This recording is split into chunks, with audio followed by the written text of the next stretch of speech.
Hello and welcome to the All 12 Signs video series for Pluto's final ingress into the sign of Capricorn in our lifetime. My name's Chloe. I work with card divination, astrology, and as you just heard, and as you can see, I channel multi-dimensional energies through my body, both in the form of physical and vocal light language, and all of this brings in healing, attunement, and activation codes to the messages that come through in the readings. Speaking of which, I am reading for Libra in this video, so let us begin. Libra rising. How you doing, Libra? So for those of you who don't have Libra in the first house, I read for the rising signs. Look to where Libra does fall in your natal chart. Look to the house that it's in, the themes of that house, and you want to apply those themes as well as all the meaning you've got going on in the sign of Libra to the messages that come through, because it will be as if that Libra energy, wherever it falls in your natal chart, has now energetically moved to the first house. So the astrology for the rising sign will still link in. You've just got to add on your own natal chart meaning on top of it. So I am pulling cards for 3 different piles. The first pile is the intent of the Pluto transit, right? I've done a oracle reading, an astrology reading, which is already live. If you want to go and check that out, I talk about the sort of the big themes around this Pluto transit, and read these oracle cards, and that will give you a sort of, I like to tap into the integrated and expansive frequency that the planets are bringing, and so you might want to go watch that to see, okay, how is that showing up? What's the intention behind that? Because then you can then apply it to your personal life. It doesn't mean that there aren't challenges, there aren't difficulties, but if you understand sort of what the intention is of what's going on, the unfolding of this transit, then it can help you navigate that and work through that. So go check out that reading. That reading was wild. This oracle spread was incredibly powerful. I'll touch lightly on the astrology in this reading as well. By the way, there is a competition, all the details of which are in the description box. There are 3 readings up for grabs. We're nearly at the end of that competition, so go and enter as many times as you like. So we've got this Pluto transit, the final transit in the sign of Capricorn. That was it. I was talking about the 3 piles, wasn't I? The intention. So pile 1 is the intention of what Pluto's up to, right? It can be disruptive. There can be some difficulties, but if we understand what the intention behind all of that is, right? What's the root energy? We're then able to then have a bit of perspective and be able to then work with that energy. So what's the intention that Pluto's up to? The second pile is what's the challenge and how to work with it. Because obviously not everything is always smooth sailing, and challenges aren't necessarily bad things, but they can feel quite at the time, but they are helping reveal some deeper meaning, some deeper energy. So pile 2 is what's the challenge and how to work with it.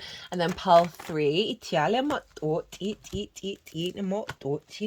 pile 3 is how to amplify the intention, how to work with the higher frequency that Pluto's calling you to work with this transit. So, Libra rising, where is this happening for you? Well, it's happening in your 4th house, your roots, your foundations. This is your ancestors, both blood and soul lineage, your parental figures, the roof over your head, and the things that you do in private. I like to envisage a tree in the center of the chart, right? So the 4th house is the root system, right? We need strong roots. We need nourishment. We need a strong foundation in order to grow and expand in our lives. So the 4th house is very pivotal. We also get a lot of trauma in the 4th house because obviously the ancestors are there, our parental figures are there, and it doesn't really matter what they do. There's one way or another, we do go through levels of challenges and traumas and limiting beliefs and all of that in the 4th. And obviously Pluto's been hanging around in Capricorn since 2008, so we know you've been working through a lot of stuff, and this is the final farrar. And what's so beautiful about this transit is it's sextiling Neptune over in the sign of Pisces and trining Uranus over in the sign of Taurus. And I talk about this in a lot more detail in the oracle reading. Like, this alignment is pretty phenomenal, what's happening here. These are the three outer planets. They are not visible to the naked eye. They're more galactic energy. They're more longer term, big cycles, big archetypal, primal energies of transformation, of compassion and empathy, of the mystical, the mysticism of it all, right? The unknown of that Neptune. And then Uranus is the soul path clearer, the liberator, the independent frequency. And they're all working together with harmonious aspects, soft aspects, sextiles and trines, ruled by Venus and Jupiter. So we have lots of connections, lots of creativity, desire, appreciation and value, as well as wisdom and elevation happening with these three outer planets. These big sort of, excuse me, I just feel like my throat's disappearing. At the moment, the moon is conjunct Chiron, trining the Mercury retrograde in Leo. So my words, my voice is all being... Sorry about that. Just had to pause and have a little bit of a cough because I could feel the restrictions. There's stuff being recalibrated right now.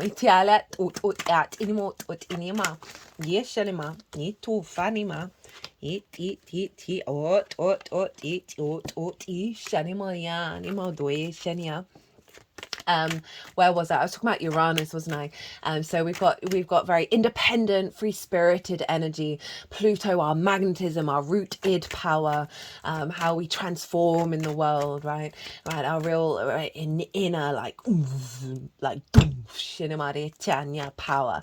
And then we have Neptune, which is the portal to source, all the dimensions, all the frequencies, all the possibilities, and our understanding of, or non-understand, or acceptance of not understanding.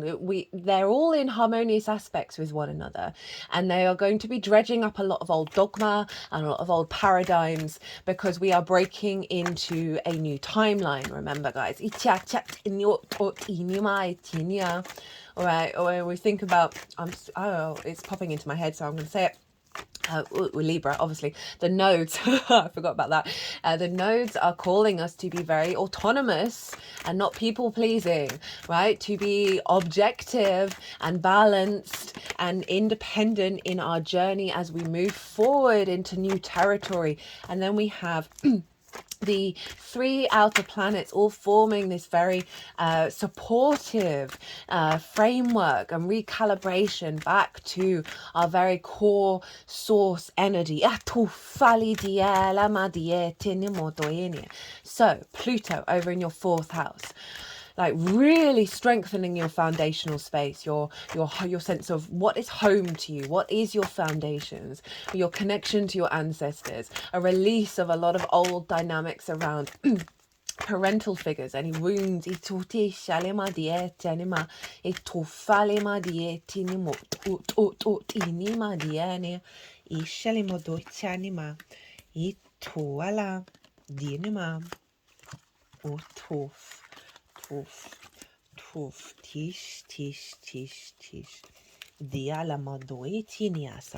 I always go a little bit quiet when they're doing things with the deck, so I'm trying to stop my conscious space.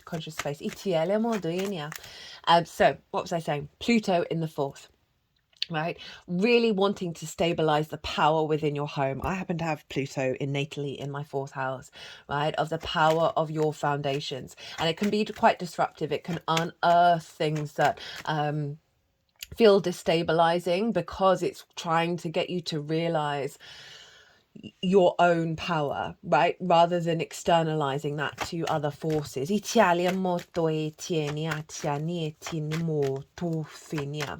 Pluto is calling you with Neptune. Where's Neptune? Neptune's over in Pisces, the sixth house of how you work, physical health, routines, co-workers and pets. It's like the adult in the room over there, right? Libra, I've been talking to you a lot. If you have got relationships in your life that aren't working, right? That's with the Saturn energy, that aren't collaborating, that aren't prepared to put in the effort. You are this framework is amplifying your capacity to be like, right, no, all right, I'm walking my path. Because that Neptune is helping reveal a deeper understanding of the way that you work, or a deeper reflection from your ancestors, right, from your home, your roots and the way that you work. So there's a framework around here of revealing a deeper connection to source, from any blockages that have caused dead ends. Itum tita tita tinima totinia. Uranus is over in your 8th house. So that's the outside world's resources. This can be about mortgages, loans, insurance, inheritance, both 3D and cosmic inheritance. Sudden changes, sudden shifts happening around that. Feeling more independent in regards to your understanding with the outside world and the resources that you get, like sudden eureka moments we can have here with that. It's also about relationship dynamics, right? The give and exchange between you and anything other than yourself: time, money, energy, intimacy. So there's something here about recalibrating a very strong independent path of your capacity to be uniquely yourself when it comes to relationship dynamics, that is harmonizing with your foundational root system with Pluto, that trine with Uranus, and there's finding deeper wisdom and elevation around the exchange between you and the outside world from your place of power. And with that Neptune energy of revealing your capacity to expand into a frequency of healthier working dynamics, right? That facilitate an expansion of resources, and capacity to build in regards to your longer term trajectory.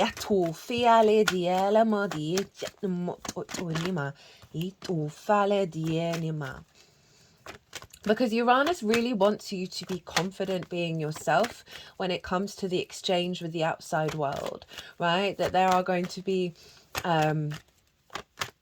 perhaps sudden shifts in certain relationship dynamics, certain perceptions that are going to be uncovered, that may be linked into old patterns, especially around parental figures. We learn love languages from them, and the ancestors. So not just in this lifetime, where things haven't worked, where things haven't being able to like work together, because the 6th house is co-workers, so it's where it's collaboration,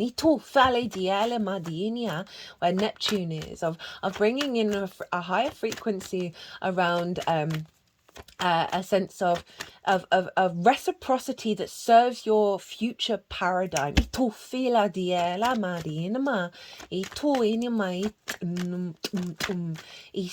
where you're able to see clearly what serves the nutrients, what serves the root system, right? Where you're getting your nutrients from. And this may see some old frustrations, some old relationship dynamics that aren't working come up during this cycle. Just know that that's always going to be part of the process of being, when we observe what no longer serves us, and we sense in our bodies, oh, that's no longer attached to us. It's part of the process of the recalibration.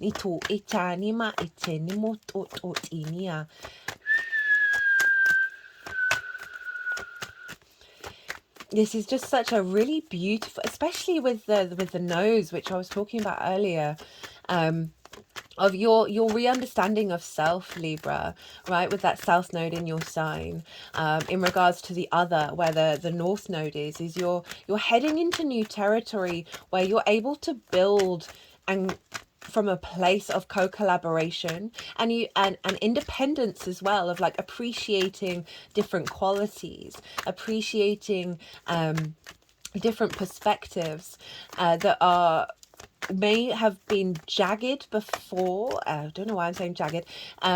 Jagged before, that now there is a more capacity to engage with diversity with the unexpected of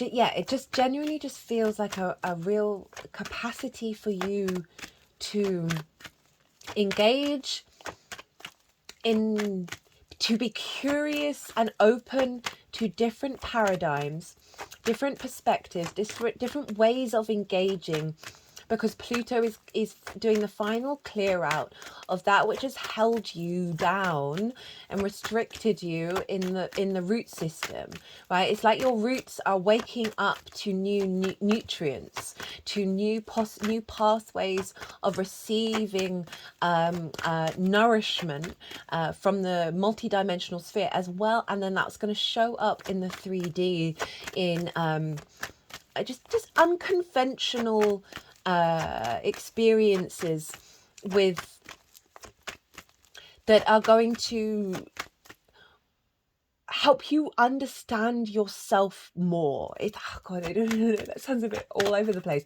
but it just feels like it's like this process is going to be opening up like a mycelium network to nutrients that feed your root system that weren't available before. Because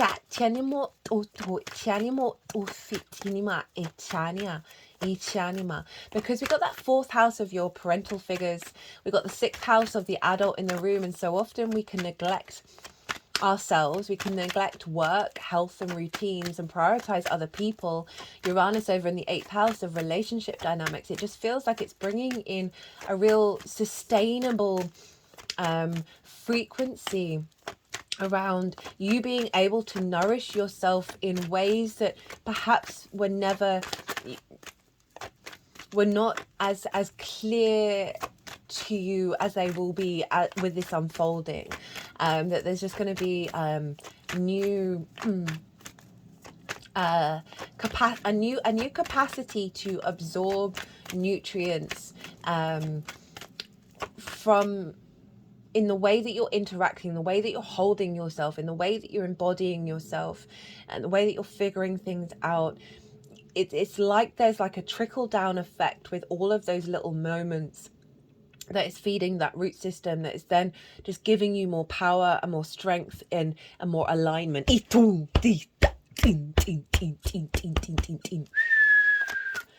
anima, the tuffitinima. There we go. Oh, we've got a bonus card. 4 of wands at the bottom of the deck. Let's get an oracle card for you, Libra. I just feel like you're going to be... There's just, yeah, it's because this is very yin energy. I talk about this in the oracle reading. It is asking us to observe the unfolding of events and not get lost in the fray, and to just really tend to ourselves and be lots of self-care and lots of self-love as this all unfolds, and just be aware that there's going to be changes going on in the physical and the emotional body that is going to be activating these pathways. So let us begin with the tarot. The intention of this Pluto transit is the 5 of wands in reverse, the 9 of swords in reverse, and the Ace of Pentacles. So, right, we have the 4th, the 6th, and the 8th. So the 4th, your home, your roots, your foundations, parental figures, how you work, physical, like the being in the adult in the room of the 6th, and relationship dynamics over in the 8th, and the give and exchange. We can have scarcity complexes, give too much, take too much. So we've got the 5 of Wands and the 9 of Swords in reverse. In the upright, this is kind of chaotic energy, right? Lots of conflict, lots of stuff going on, but no momentum, no moving forward. It's quite a stagnant energy. They're like where there may have been so this in terms of being in the reverse, the intention of Pluto, this final transit, is releasing, like perhaps being not very focused at home, feeling like there may be low level conflicts going on at home, of like just not being able to have some stability. Dinama duetia le mae le moduetia ne madiania diana moduetia. So you live with somebody, or you got a flatmate, or whatever it is, or parents, that there's always some like low key, because it's not like the 5 of Swords, right? It's the 5 of Wands. It's a less conflict driven, but there is an element of like, oh, why is it? It's a bit frustrating, a bit sort of butting heads kind of energy. There isn't a nice equal give and take. There isn't working together. There isn't collaboration. It's kind of like everyone fending for themselves, right? Rather than being in harmony. So it's coming in reverse. So the intention of what Pluto's bringing in is a releasing of this energy. And we've got the 9 of Swords. This is anxiety. This is worrying about what's happened, fearful about what will happen, and not being very present, right? High cortisol energy. So this can be sort of disruptions in the home, like sleepless nights, not feeling very comforted, not feeling stable, not feeling secure within yourself. And this also can be about just worrying about what other people are thinking, right? Social anxiety with the give and exchange of things not working out, and like you got heavy work things going on, and it's just not. It's the worries rather than the understanding that you're doing the best that you can, right? Like that sort of hyper cortisol adrenaline phase. And so this is being released, right? And I love this with the Ace of Pentacles, of like a whole renewal of energy that Pluto's bringing in. The Ace of Pentacles, there's a clear path. This is the integration of the multidimensional sphere. We've got the mountain through the portal of the higher perspective, but we also have all of the flowers of the magician, right? So your capacity to create from a higher perspective from your foundational space, right? That is a beautiful energy that's coming in, but there may be some bubbling up of that anxiety, of that conflict that happens throughout this transit, because it's being cleared out. It's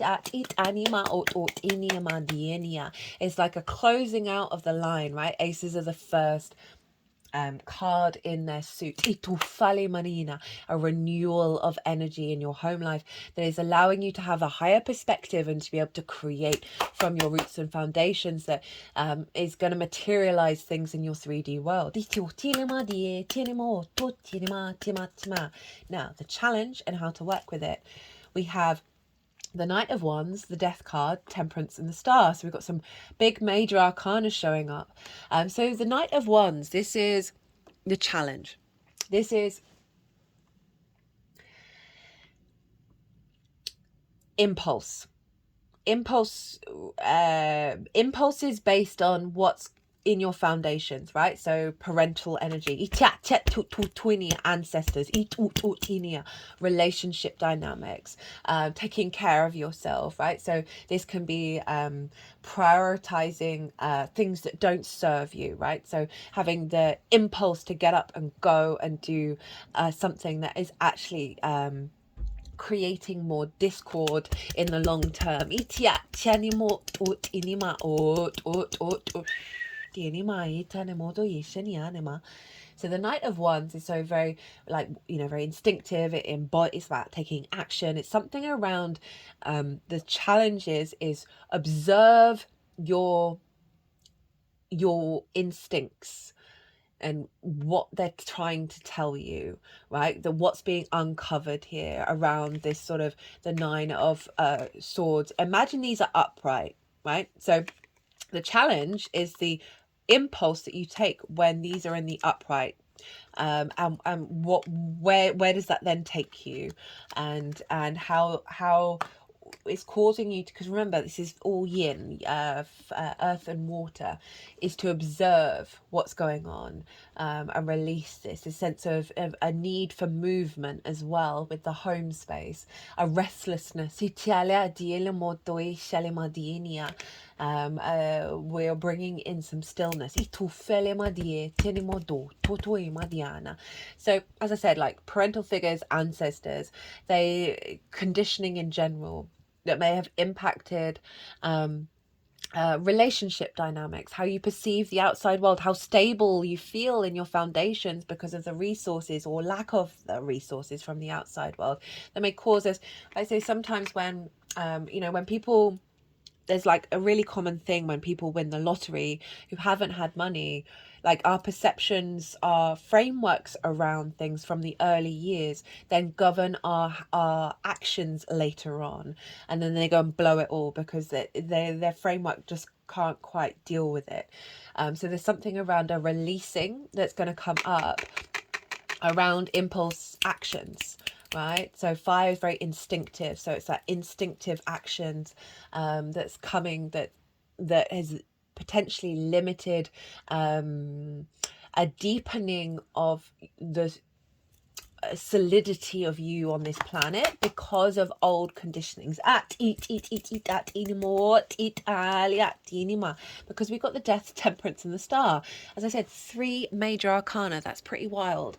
And so this is how to work with it, of understanding that there are certain impulses that need to be released, that have had an authority over you, that are here to be composted, and here you're moving past that energy. So it is really calling for observance around the instinctive response mechanisms that you may have around in things happening in the home, relationship dynamics, whether you've got the resources that you need, understanding how you work, your physical health, your routines, right?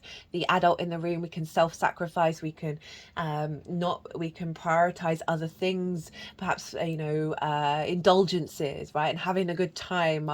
So there's something around you being in observation of these responses, and when you do so these challenges may come up, they may be bubbling to the surface, they may feel quite loud, and it's to acknowledge that, okay, what's had an authority, what feels very like compulsive, right? That's the authority that's had a hold over you, and to have a step back, the temperance card, right, to alchemize yourself, to refine yourself. It's a very pause card. The temperance card is the alchemical process of the refinement of self. So you are going through a process of refining your instinctive actions, and it's so powerful coming from the root as well, because that then influences the rest of the chart.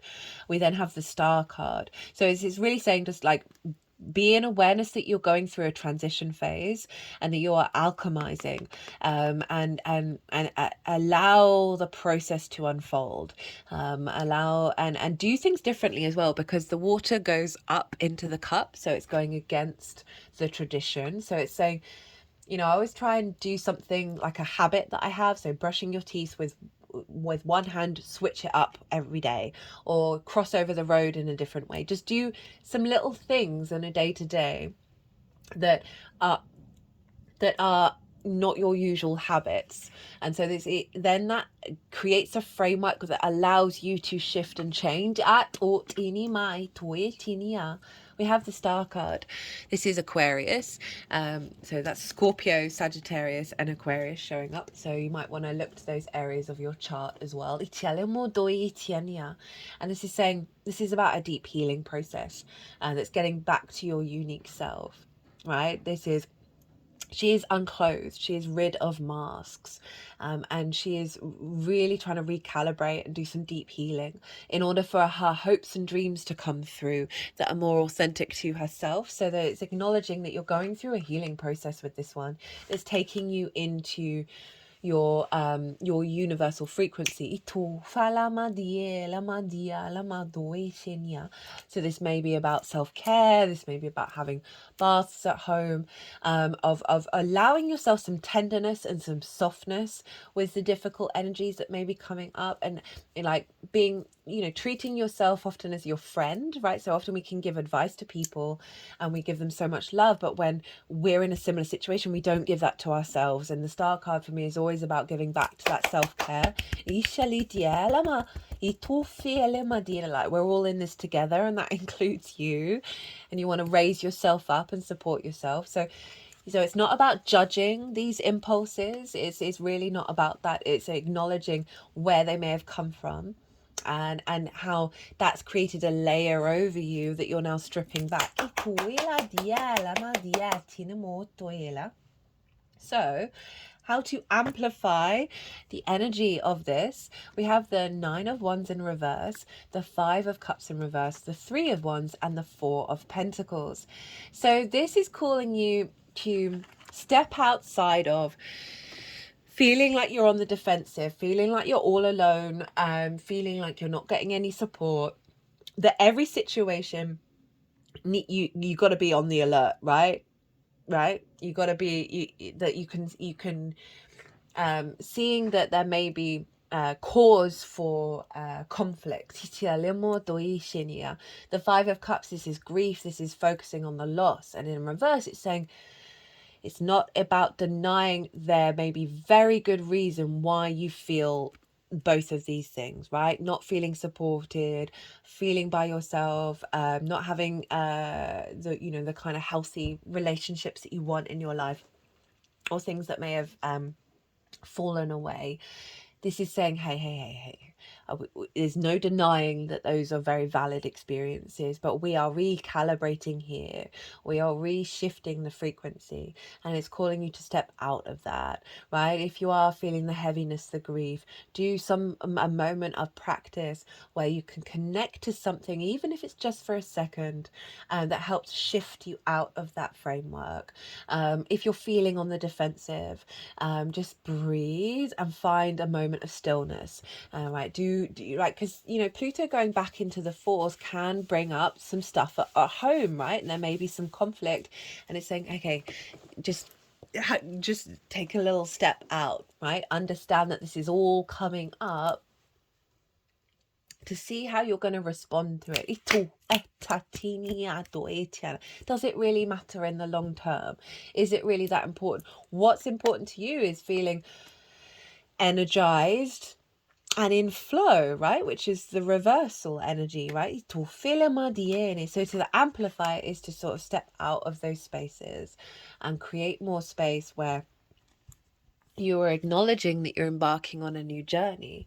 The 3 of Wands is very confident, right? They know they've done the best that they can in any given moment. They are embarking on a new journey. So this is that mindset of definitely opposite of the 9 of Swords.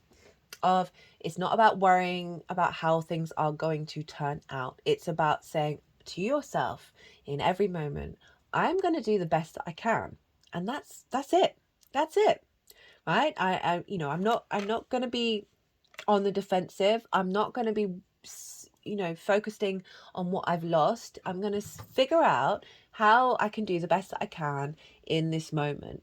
And that's about being the adult in the room for yourself, taking care of yourself, of acknowledging a sense of reciprocity between you and the universe, and feeding that into your foundational space where you're like, okay, I've got this, I'm here, I'm incarnate, I'm present, and I'm going to take that every next step of just saying, I know that I'm doing the best that I can, and that's all. That's it. But this is all kind of highlighting that this is stepping into a new frequency. We then have the 4 of Pentacles, and this is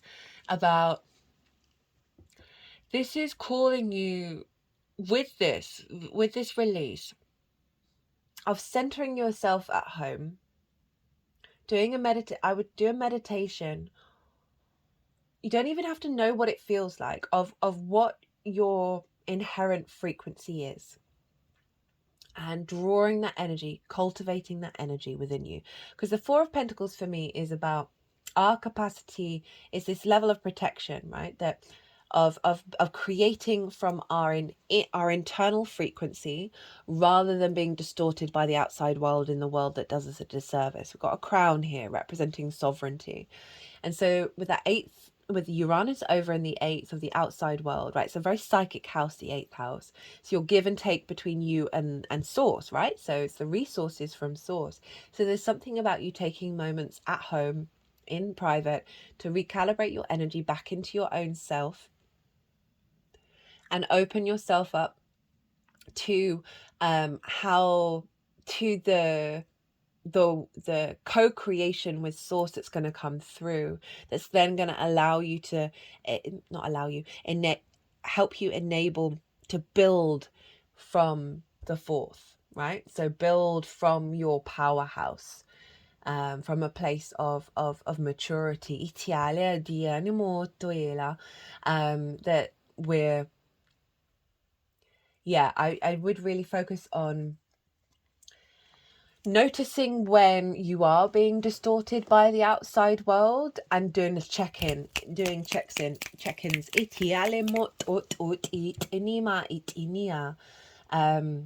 and bringing that awareness that there may be the external impacting that, and then do a little meditation and then pull that back energy in, pull in the energy of collaboration with source, and then see what your instincts are telling you to build from. We have the Four of Wands at the bottom of the deck, and this is about celebration of the hard work that you've put in, right? So there's a real acknowledgement that what's going on with this transit is giving you this space of feeling celebratory, of feeling like, okay, I've achieved what I needed to achieve. There is going to be cause for celebration. There is going to be merriment rather than conflict, right? Rather than that Five of Wands. And there's other people here as well, so that perhaps more, this is bringing in a more collaborative, so I link this into the harvest. And so we've got to work with other people, right? We think of the sixth and the eighth, as I said, bringing in healthier relationship dynamics that serve your foundations, where you're building together, you're working together in order to then bring in the rewards. So your oracle card is First Breath, Beginner's Mind.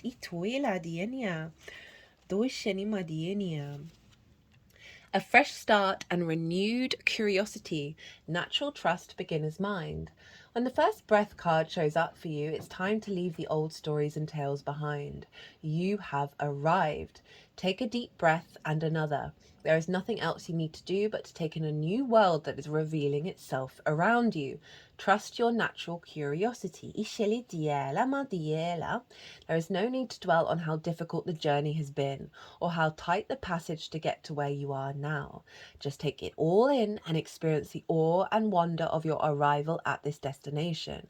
Even if it's a familiar place you have come to many times before, try to experience it as if for the first time, for you are renewed and the old you is no longer your concern. Practice the beginner's mind, not labeling or naming what you see and experience. That situation that was so difficult only a few days ago, just be with it and breathe. You have already gone beyond it, have overcome and resolved it. Even if no one else realizes this yet, soon enough they will. As you move on, Soon enough they will as you move on. Do not squander the power of the first breath, giving the old narratives mouth-to-mouth resuscitation. Use it for new beginnings to animate a world you can play and create in. Do not underestimate the power of your breath and the magic of the word. I love how that sums up this energy, right? This new, fresh, new energy that's wanting to come in, that's releasing, that this is calling you to be an observation of the old narratives, the old stories. We are letting go of them. So you're going through a process of releasing all of that, of releasing those old narratives, so you can create and build from this new space, this new energy that isn't based on those old impulses of how you engage. Well, Libra, I'm going to leave it at that. I hope you enjoyed this reading. There's a competition, as I said at the beginning. There are 3 readings up for grabs. And be good to yourselves, Libra. Be good to those around you. Safe travels and be well until we meet again.